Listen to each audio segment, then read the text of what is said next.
नमस्कार दोस्तों। आज राम मंदिर में प्राण प्रतिष्ठा हो गई।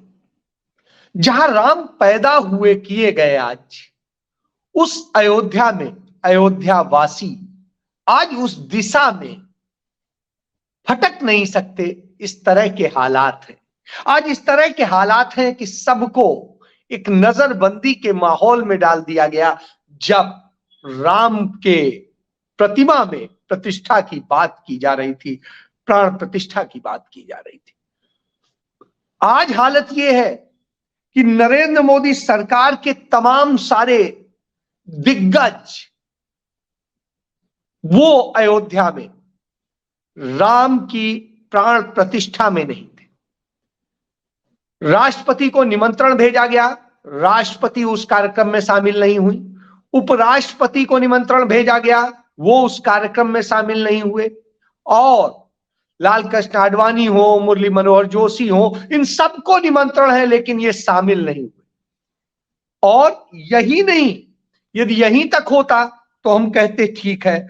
इसके बाद में निमंत्रण देश के रक्षा मंत्री और उत्तर प्रदेश के पूर्व मुख्यमंत्री राजनाथ सिंह को भी था, लेकिन वो उपस्थित नहीं थे। वो उपस्थित नहीं थे जो नरेंद्र मोदी के सबसे बड़ा सिपह सालार कहलाते हैं, वो गुजराती बाबू, वो अमित शाह भी वहां नहीं थे। वो जेपी नड्डा जो भारतीय जनता पार्टी के राष्ट्रीय अध्यक्ष हैं, वो भी वहां पर नहीं थे। वहां पर नहीं थे नरेंद्र मोदी के बहुत प्रिय पीयूष गोयल, जो तमाम उनके वित्त के मामलों को संभालते हैं। और वो पीयूष गोयल सीए साहब भी वहां नहीं थे। कोई मुंबई था, कोई दिल्ली था, कोई कहीं था, लेकिन वहां नहीं थे। किसी ने कहा कि इन्हें तो निमंत्रण था, ये तो वीवीआईपी थे, ये क्यों नहीं गए राम मंदिर में राम की प्रतिष्ठा के अवसर पर, प्राण प्रतिष्ठा के अवसर पर। तो साहब, एक दूसरे किसी ने बताया कि चंपत राय ने जब इन सब को निमंत्रण भिजवाया तो साफ साफ कह दिया कि आपको निमंत्रण भेजा जा रहा है, लेकिन आना नहीं है आपको। यह बिल्कुल स्पष्ट समझ ली। तो ऐसे तमाम नरेंद्र मोदी मंत्रिमंडल के दर्जनों महत्वपूर्ण मंत्री उस प्राण प्रतिष्ठा समारोह में नहीं थे।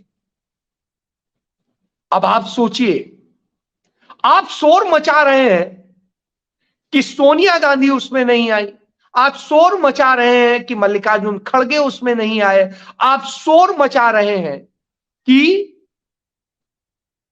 अधीर रंजन चौधरी नहीं आए, आप शोर मचा रहे हैं कि वामपंथी दल के नेता सीताराम येचुरी उसमें नहीं आए, आप शोर मचा रहे हैं तमाम लोगों को लेकर, चाहे अखिलेश यादव हो, चाहे जिसको लेकर के।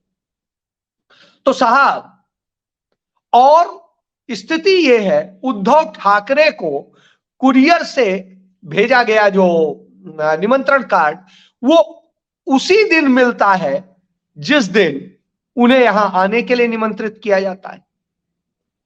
यानी आपको यदि सोमवार को मिलेगा और सोमवार को ही पहुंचना है तो आप कैसे पहुंचेंगे। बहरहाल, इन सब के बीच में कुछ शंकराचार्यों ने भी यह कहा कि उन्हें निमंत्रण ही नहीं मिला।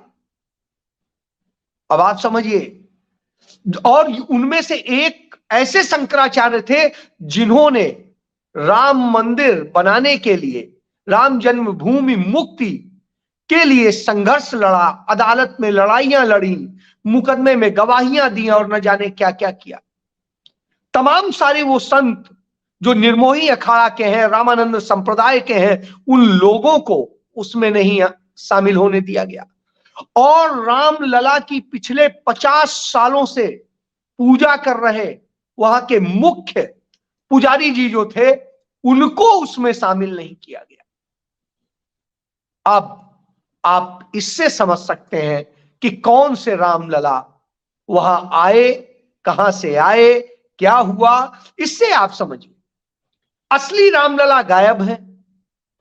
जो बाल रूप में बिल्कुल बच्चे जैसा पैदा होता है बच्चा, नवजात शिशु की तरह से जो उनकी प्रतिमा थी, और जिसे बताया गया कि वो प्रकट हुई है 22-23 दिसंबर 1949 को, जिसके आधार पर यह सारी लड़ाई लड़ी गई, तो साहब वो भी नहीं मिल रहे, उनका कोई अता पता नहीं है।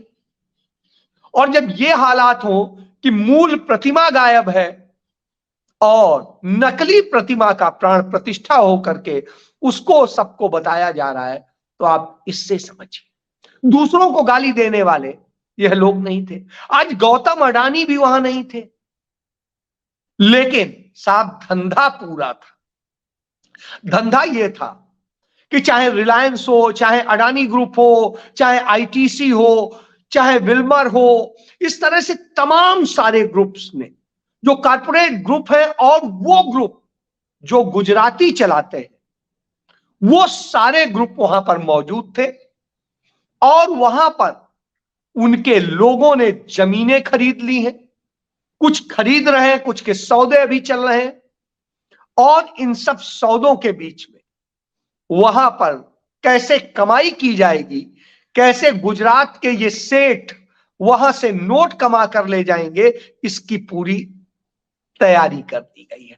नरेंद्र मोदी और उनके गृह मंत्री अमित शाह बार बार ये बात कहते रहे हैं कि गुजरातियों के खून में बिजनेस होता है, तो खून में व्यापारी होता है, तो उसने भगवान का भी व्यापार कर दिया है। अयोध्या के हजारों लोगों के घर तोड़ दिए गए, इसलिए क्योंकि एक पर्यटन स्थल बनाना है उसको, और उसके लिए वो पुराने घर तोड़ दिए गए, तमाम मंदिर तोड़ दिए गए, तमाम जगह तोड़ दी गई। वो पुराने मंदिर जो 500-500 साल पुराने थे वो तोड़ दिए गए और कहा गया राम का मंदिर बन रहा है।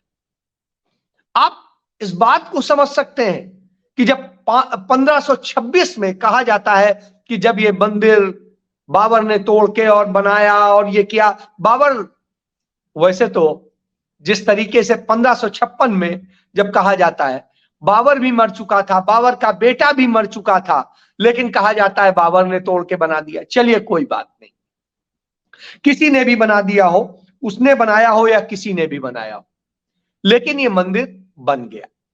अब जब ये मंदिर बन गया तो उस स्थिति में आप समझ सकते हैं कि किस तरीके से पूरा खेल किया गया।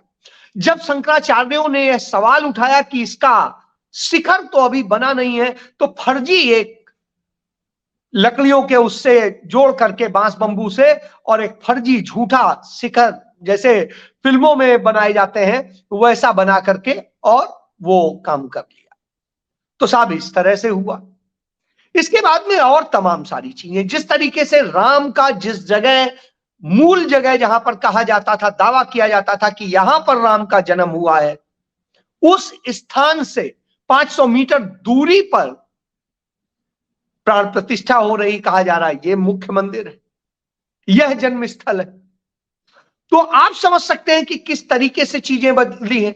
सुप्रीम कोर्ट ने यह कभी नहीं माना कि यहां पर मंदिर तोड़ के मस्जिद बनी थी, इसका कोई सबूत नहीं पाया गया, लेकिन इस आधार पर सिर्फ फैसला दिया गया कि लोगों की आस्था है, विश्वास है, और अब चूंकि मस्जिद टूट चुकी है तो वो दोबारा ही बननी होगी।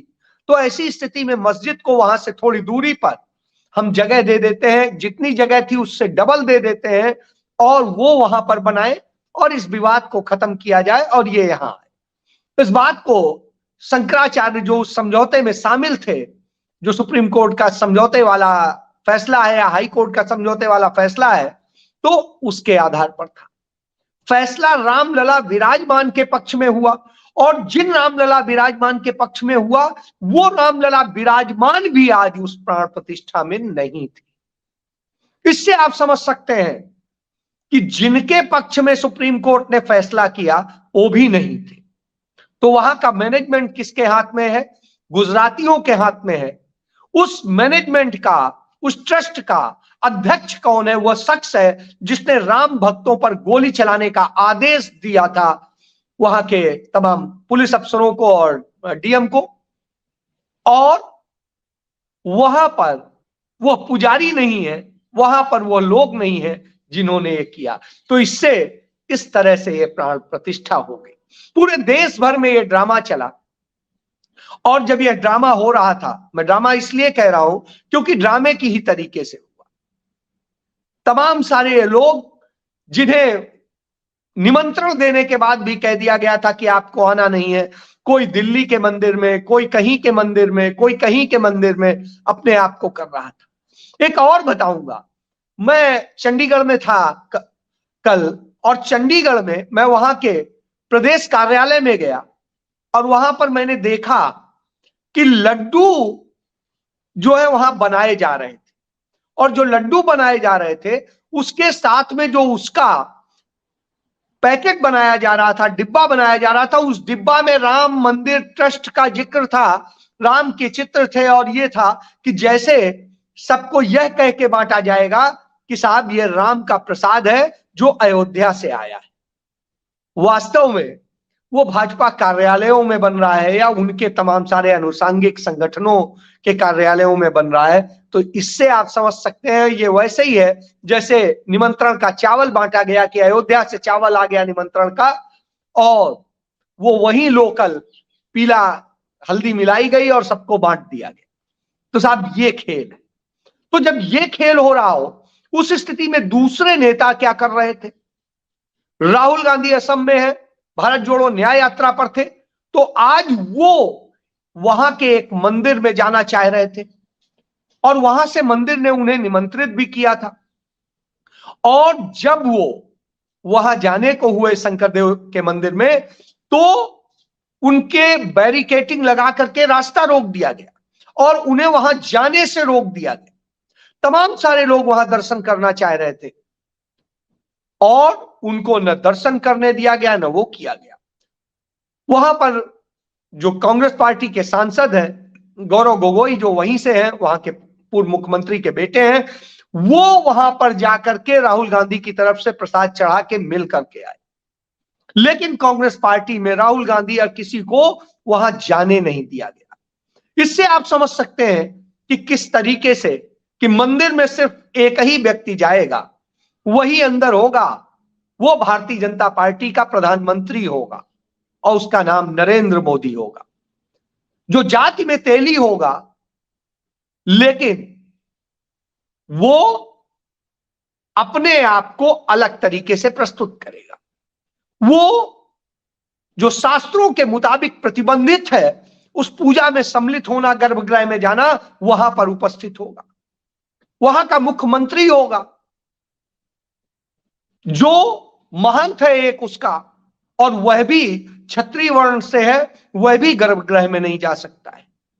वहां तीसरा एक व्यक्ति था, वो था वहां की राज्यपाल आनंदीबेन पटेल, वो वहां पर थी, उनका भी जाना उचित नहीं था क्योंकि वो भी अपने पति के साथ नहीं थी।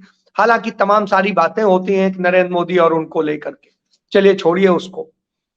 मैं ये कहता हूं कि इस स्थिति में था, और वहां पर एक मोहन भागवत ब्राह्मण थे, एक अनिल शर्मा ब्राह्मण थे, अनिल मिश्रा, और एक पुजारी, इसके अलावा तो कोई नहीं था। और मुख्य पुजारी जी जो मूलतः उसके पुजारी हैं, वो उनको आने ही नहीं दिया गया। तो इस तरह की दशा है। तब राहुल गांधी वहां पर मंदिर नहीं जा सकते, तो राहुल गांधी मंदिर के बाहर जहां पर बैरिकेड लगा था, वहीं पर अपने साथियों के साथ बैठ करके रामधुन करते हुए सत्याग्रह करते रहे। उन्होंने कहा ठीक है, हम यहीं पर करेंगे और यहीं पर रामधुन गाई जाएगी, और रामधुन गाई गई जो महात्मा गांधी गाते थे। तो गांधीवादी तरीके से राहुल गांधी ने राम की प्रतिष्ठा में सम्मिलित हुए। उसके बाद में वही यदि हम करेंगे तो उद्धव ठाकरे वो नासिक में उस स्थान पर गए जहां राम का बहुत बड़ा समय गुजरा था। सीता के अपहरण के बाद में और तमाम सारी चीजें जो हुई थी, उसके बाद वो वहां गए थे, तो वो वहीं पर जाकर के उन्होंने पूजा अर्चना करी। और इसी तरीके से अखिलेश यादव अपने बंगले में ही रह के पूजा अर्चना कर रहे थे। इधर दिल्ली के मुख्यमंत्री अरविंद केजरीवाल अपने राज्य के मंदिरों में जो सुंदरकांड का पाठ करा रहे हैं, उसके माध्यम से उसमें जुड़े और तमाम सारी चीजें करी। इसी तरीके से ममता बनर्जी ने अपनी एक रैली निकाली और उसको लेकर के उन्होंने किया। इसी तरीके से तमाम सारे नेताओं ने अपने अपने तरीके से किया। कांग्रेस पार्टी ने अपने तमाम कार्यालयों में कहा कि आप अपने अपने ढंग से उसको कीजिए, और वो किया। कांग्रेस पार्टी के जो सांसद रहे पहले फैजाबाद अयोध्या के, वो निर्मल खत्री जो प्रदेश अध्यक्ष भी उत्तर प्रदेश के रहे हैं, वो उस कार्यक्रम में सम्मिलित हुए, लेकिन उन्हें भी अंदर नहीं आने दिया गया, जिन्होंने राम मंदिर आंदोलन की लड़ाई में बढ़ चढ़ कर हिस्सा लिया और उन्होंने लड़ाई लड़ी। उसमें दाऊ दयाल खन्ना, जिन्होंने सबसे पहली बार लड़ाई लड़ी थी राम मंदिर को लेकर के, उनके परिजनों को भी नहीं आने दिया गया, जिन्होंने इस लड़ाई की शुरुआत करी थी। वहां पर उमेश पांडे को भी नहीं आने दिया गया, जिन उमेश पांडे ने ताला खुलवाने का, राम जन्मभूमि का ताला खुलवाने का मुकदमा किया था और लड़ाई लड़के जीता था और ताला खुलवाया था। उन उमेश पांडे को भी नहीं आने दिया गया।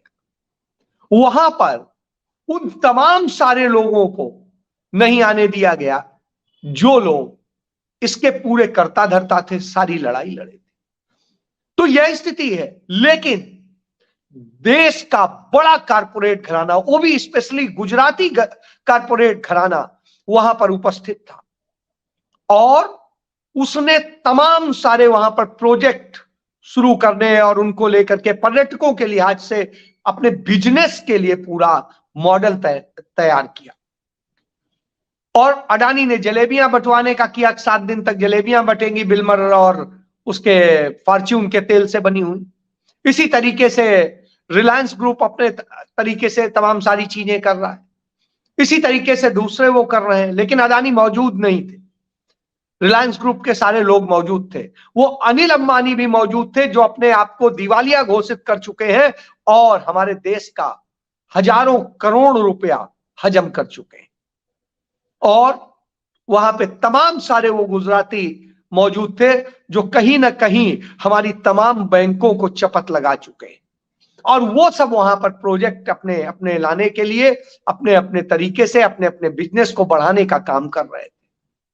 तो इससे आप समझ सकते हैं कि आज अयोध्या का यह रूप था। आज यह स्थिति थी कि जहां एक देश के लोगों को, देश के युवाओं को, बेटियों को, सबको न्याय दिलाने की लड़ाई लड़ने वाले राहुल गांधी को मंदिर जाने से रोक दिया जाता है, उस परिवार को रोक दिया जाता है जिस परिवार ने सालों साल इस देश को सब कुछ दिया है, अपनी सारी संपत्ति इस देश को दान दी है, इस देश के लिए तमाम शहादतें दी है, सब कुछ दिया है। उन्हें ही इस देश के किसी मंदिर में, देश के किसी कोने के मंदिर में भी जाने से रोका जाता है। यह बताता है कि आज देश कहां पहुंच गया है। वास्तव में गलत नहीं कहा गया कि यह राम मंदिर का प्रतिमा का प्राण प्रतिष्ठा समारोह नहीं, बल्कि एक राजनीतिक समारोह था भारतीय जनता पार्टी का, आरएसएस का और उनकी तमाम सारी शाखाओं का। आज मोहन भागवत नरेंद्र मोदी के गुणगान कर रहे थे, जो तमाम तरह की बातें किया करते हैं, क्योंकि वास्तव में एजेंडा कहां आके खड़ा हो गया है। एक समय में आरएसएस के आगे शीश झुकाता था प्रधानमंत्री, यदि भाजपा का होता था या मुख्यमंत्री होता था। आज हालात बदल गए हैं, आज प्रधानमंत्री के आगे शीश झुकाए खड़ा हुआ है आरएसएस का प्रमुख।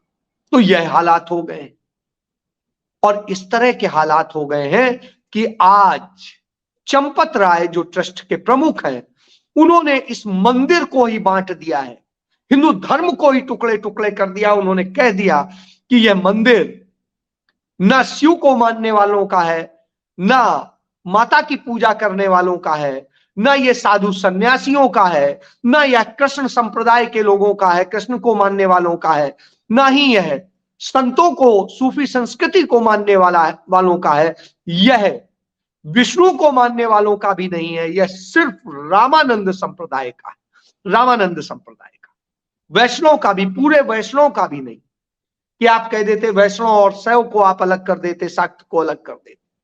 तो यह दशा है। तो क्या राम यूं ही पैदा हो गए थे बगैर मां के? और राम के आराध्य कौन थे? भगवान शिव।